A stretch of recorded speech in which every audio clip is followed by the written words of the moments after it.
There was a great revival in the Hebrides in the early 1900s. Began to moved up to the pleading for it into the 40s. Maybe we could say it topped out in the early 50s. Two old women. One was 84 years old and one was 82 years old. One was blind and one was humped over so badly with spinal stenosis, just arched over. But they had passion for revival. They wanted God to work. This is what happened. They couldn't even get out to the church to pray. They couldn't even get out to the church to worship. Their house became a place to meet. People came in. They got so passionate about revival coming to their isle, the Isle of Lewis. They got so passionate about it. They confronted the preacher and wanted to know if he was thoroughly right with God. And they prayed and prayed and prayed. And they'd seen the Lord, they said, with the church filled up and God blessing, a great overflow. And the fire of God struck that tiny little obscure place off the coast of Scotland. And when it happened, there was a young teenage boy that got saved in it. His name was Donald. And the preacher became so dependent upon Donald and so close to Donald, he would ask him to lead in public prayers and help him with the meetings, and he did. Oh, how God worked. People began to hear about it, and the revival fire spread. It spread. And God blessed in a great way. Those two old women, the kind of people don't want in their church anymore. And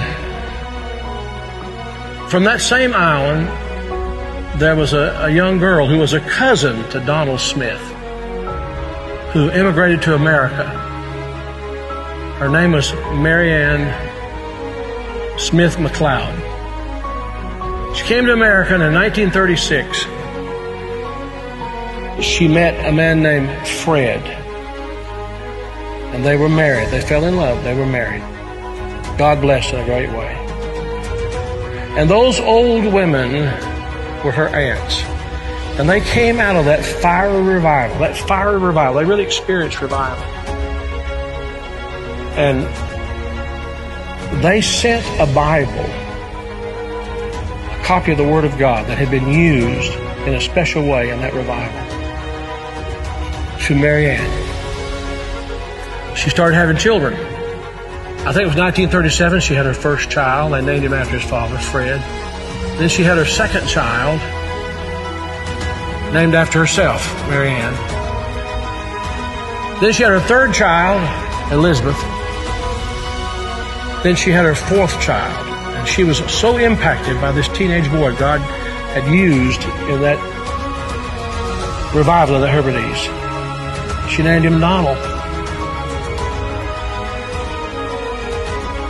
And she gave him that Bible, that Hebrides Revival Bible. He was born in 1946. He's now the 45th President of the United States. And that Revival Bible is in the Oval Office. I'm saying to you, I don't know how, why, I don't know how it all comes together.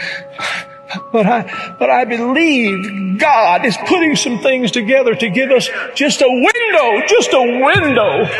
If he could find some open people who know what the window's for.